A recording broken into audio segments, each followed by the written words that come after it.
Hey, it's Greg Burdine, Pastor of Faith Baptist Church. I have a devotion today on Saturday as we finish up Hebrews chapter 3. Tomorrow in church, I'll be in Hebrews chapter 4, but we're going to finish up this Saturday in Hebrews chapter 3. Hope to see you tomorrow in church, but if not, let's just think about this. This whole chapter has been encouraging us to continue to move forward, to don't go back. They were tempted to go back to Moses.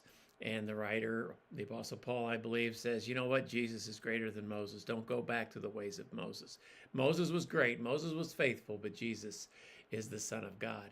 And then it talks about how that the nation of Israel, all of the miracles that they saw, the 10 plagues against Egypt, the crossing of the Red Sea, Mount Sinai and the giving of the 10 commandments, the manna that came down, water out of a rock, all the miracles.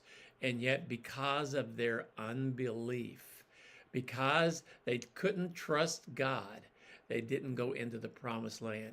An entire generation missed the best blessings of God, not because they lacked an opportunity, but because they lacked faith.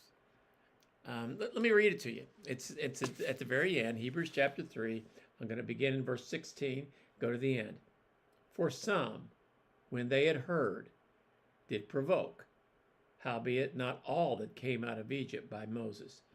But with whom was he grieved for 40 years? Was it not with them that sinned, whose carcasses fell in the wilderness? And to whom sware he that they should not enter into his rest, but to them that believed not? So we see that they could not enter in because of unbelief. They did not receive the blessings of God that they could have had because of their unbelief. God made the promises, and our unbelief doesn't erase God's promises, but it just prevents us from entering in to those promises. A man stood one time at the gate of a theme park with a ticket to enter, but he didn't go in because he didn't trust the safety of the rides. Everything was provided, but nothing was enjoyed, and he just didn't want to go in. And if you don't, you need to trust God and continue to move forward, to enter into the rest, the peace that God wants to bring. You see, the nation of Israel eventually was going to go in, the sons and the daughters and the grandchildren of these people that couldn't believe that God was going to take care of them. They ended up going in, they battled the enemy, and then God gave them rest. But this generation did not. A whole generation missed God's blessing. I hope you don't miss God's blessing. The Christian life is not easy. There's perseverance that you got to go through. There's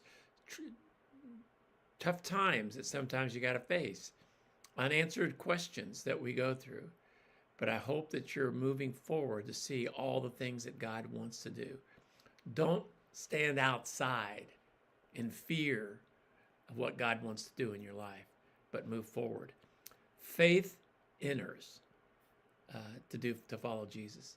So God bless you today. Hope you have a great day.